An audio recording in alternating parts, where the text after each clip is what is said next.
ሄሎ ጤና ይስጥልኝ። እንዴት ናችሁ? ሰላም ናችሁ? ሀዲ ፋሚሊ ዩቲዩብ ነኝ። ዛሬ ስለ ትዳር ፍቺ 5 ምክንያቶች እናወራለን። አንደኛው በሴክስ ያለመመጣጠን ችግር። ዋናው ነገር 99% የሚሆነው በዓለማችን ወይም ደግሞ እንደ ኢትዮጵያ ሀገር 99% የሚሆነው ፍቺ የሚከናወነው በምክንያት ነው፣ በሴክስ አለመመጣጠን። እንግዲህ 99% ማለት አስቡት። እና የሴክስ አለመመጣጠን ምን ያህሉን ፋሚሊ እየበተነ እንደሆነ እያየሁኝ ነው። እና ብዙ ቦታ ሲያወር ሰምታችሁ እንደሆነ ብዙ የትዳር ፍቺዎች ላይ እኔ ብዙ ጊዜ አወራለሁኝ፣ እጠይቃለሁ። ብዙ እንትኑ በቃ ምንድነው ምክንያታችሁ የተለያያችሁበት ምንድነው ምናምን ብላችሁ ስጠይቁ ምንድነው የሚላችሁ? በሴክስ አለመመጣጠን። በቃ እንዴ ካገባሁ ዓመት ሆኖኛል፣ ዓመቴ ነው ካገባሁ ይሏችኋል። ግን በዓመት 5-6 ሴክስ ልናደርግ ነው። እኔ አይቶኝ አያውቅም። በወር ውስጥ አንዴ ነው የምናደርገው እና ደስተኛ አይደለም። የትዳር ዋና የፍቺ መንስኤ ሆኖ መጥቷልና ወንዶች፣ ሴቶች መንስኤውን ምንድነው? የዚህ መንስኤ ምንድነው? እንደ ፍቺውን ብቻ አይደለም። እኔ አሁን በሴክስ ዋናው 99% የሴክስ አለመመጣጠን ነው ፍቺ እያመጣ ያለው ብዬ ካልኩኝ ይሄን ነገር መቅረፍ የምንችለውን ደግሞ እስቲ በሚቀጥለው ቪዲዮ ልናወራ እንችላለን። እና ይሄ ዋነኛው ምክንያት ነው፣ ሴክስ አለመመጣጠን። ሴቶችም እንደዚያ። ለምሳሌ ስራው የቤት ለቤት ከሆንሽ ስራው ሁሉ ሲመጣ ፏ ብለሽ ጠብቂ። እንደ አቮካዶሽን ቅቤሽን ተቀብተሽ ቢጃማሽን ለብሰሽ ካልሲሽን ለብሰሽ እንድካሽለት እንዴት ብሎ ይምጣ? ፏ ብትን በይ ለባልሽ ምንም ነገር ሁኑ ይሌና ለዋናችሁ ምንም ነገር ሁኑለት ይላል ፈጣሪ። እንግዲህ የድቴል ባላከውና በእምነት በትልልቅ እምነቶችም ዙሪያ ተጋብተው ትልቅ ነገር በፍቺ የሚሆነው ይሄ ምክንያት ነው። እና ሁለተኛ ደግሞ ጥርጣሬ። ሁለተኛው መንስኤ ደግሞ ጥርጣሬ፣ እርስ በርስ መጠራጠር። አንዳንድ ወንዶች እኮ የት ሄደሽ ነው ምናምን ባጓሮ በፍጠር እኮ ሽጉጥ ልትተኩስባት ትችላለህ። ጥርጣሬ። እሷ እኮ ወይ ጓደኛ ወይ የሆነ ፕሮግራም ኖራት ይሆናል፣ ወይ የራሷ ፕላን ሊኖራት ይችላል። እዛ ሄዳ የሆነ ዝንጥ ብላ ስትመጣ የት ሄደሽ ነው? እኔ ያንን ጎረምሳ አግኝተሽ ነው፣ የበፊት ፍቅረኛሽን አግኝተሽ ነው ምናምን በሚል በሌለ በቃ ራሳችን ላይ ፈጠራ በመፍጠር የምናደርግ ሁለተኛው የትዳር ፍቺ ጥርጣሬ ነው። በቃ እርስ በርስ ያለመተማመን እንትን። ይህም አንዱ የትዳር ፍቺ እንትን ነው ማለት ነው።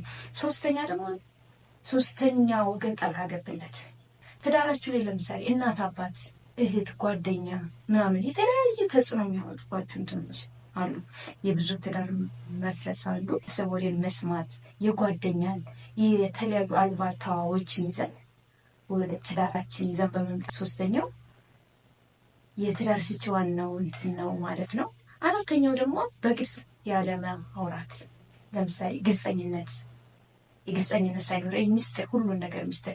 ለምሳሌ ዛሬ ተጣልታችሁ ከሆነ መወያየት። ምንድን ነው ያጣላን ነገር? የሆነ ነገር ተፈጥሮ ከሆነ ወዲያው ኢሚዲየትሊ አክሽን መውሰድ፣ እርስ በርስ መግባባት፣ ማውራት፣ የሆነች ቦታ ዲስከሽን ፈጥሮ የዛን የጠብ መንስኤ እርስ በርስ በዲስከስ በማድረግ ለመፍታት መሞከር። ምክንያቱም አንድ ጠብ 1 ወር 2 ወር እየቆየች በሄደች ቁጥር እያነቀዘች ነው የምትሄደው፣ ፋሚሊን እየገደለች ነው የምትሄደው። እና 2 ቀንም በቃ ቢበዛ 2 ቀን ማኩረፍ፣ 2 ቀን ማኩረፍ በቂያችሁ ነው። ማኩረፍ ከፈለጋችሁት 2 ቀን ብታቆርፉ በቃ እንደ ነገር ኩርፊያ አያስፈልግም ባይለኝ። በቃ ግልጽ ሆኖ ማውራት። እኔ እንደዛ ነኝ። ባሌን ለምሳሌ አንድ ቀን ሙሉ ማኩረፍ አልችልም። እኔ ማኩረፍ ነገራችን ላይ እኔ ግልጽ ነኝ። እዛው ጋር ነው የሚደርሰው። ይሄ ድብቅነት እንትን የለኝም። የሆነ ችግር ካለ እንዴ ለምን ይሄ እናታደርግ ምን አድርገህ ነው? ጥፋቱ ምንድነው?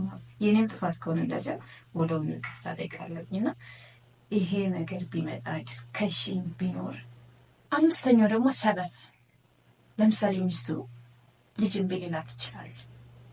ልጅ የፈጣሪ ስጦታ ነው እና በዛ ሰበብ ምክንያት ትዳር መፍረስ። እንዴ ልጅ አልወልዳለች፣ አስቦታል። ወልደው ነው ያገባት 20 ዓመት 10 ዓመት ከዛም በላይ አብረው ኖረው ሊሆን ይችላል። ግን ልጅ አትወልድም በሚል ሰበብ ሚስትን መፍታት። ለምን ልጅ አልወለደችም ብለህ ሚስትን ትፈታለህ? ልጅ እኮ አለ እኮ በብዙ ነገር እንደ ወልዶ የተጣለ ስንት አለ ህፃናት ማሳደጊያ። ግዴታ እኮ ብለን መውለድ ብቻ አይደለም ልጅ የሚያስብለው። ልጅ የሚያስብል በብዙ መስፈርት የምናሳድጋቸው ብዙ እንትኖች አሉና እሱን ካለማድረግ ይልቅ አልወለደችም ብሎ መፍታት ይሄ አንዱ መፍትሄ ሊሆን አይችልም። እና ይሄ 5ኛው የትዳር መፍረስ ምክንያት ነው ማለት ነው። እና ትዳር ላይ እኔ እንዳየኋቸው በቀላሉ አሁን ለእኔ እነዚህ 5ቶቹ ለትዳር መፍረስ ትልቅ እንትኖች ናቸው ብዬ ነው ይዤላቸው የመጣሁት። እና እስቲ እናንተ በዚህ በ5ቶቹ 1ኛ በሴክስ ያለመመጣጠን፣ 2ኛ ጥርጣሬ፣ 3ኛ ወገን ጣልቃ ገብነት፣ 4ኛ በግልጽ ያለማውራት፣ 5ኛ ሰበብ። እነዚህ ትልቅ የትዳር እንቅፋቶች ወይም ደግሞ የመፍረስ አደጋ የሚያመጡብን እንትኖች እንደሆኑ እስቲ እናንተም እስቲ እኔን እንትን በግል እስቲ ይሄማ አይደለም ይሄ ከዚህ የባስም ሌላ እንትን አለ የምትሉት ነገር ካለ ለትዳር መፍረስ ሌላ መንስኤዎች ምንድን ነው እንትኑ ለትዳር መፍረስ ሌላ ደግሞ እኔ እንደቀረብኳቸው ሌላ መሆኑ የምትሏቸው ካሉ በኮሜንት ጻፉልኝ። አመሰግናለሁ። ሌላም ደግሞ እስቲ ምንድን ነው ማድረግ ያለብን ትዳር እንዳይፈርስ ወይም ደግሞ ልጆች እንዳይበተኑ ምን ማድረግ እንዳለብን እኔ ባለችኝ እንትን እንወያያለን። ምክንያቱም ያለውን ያካፈለ ምን አይልም ነው የሚባለው።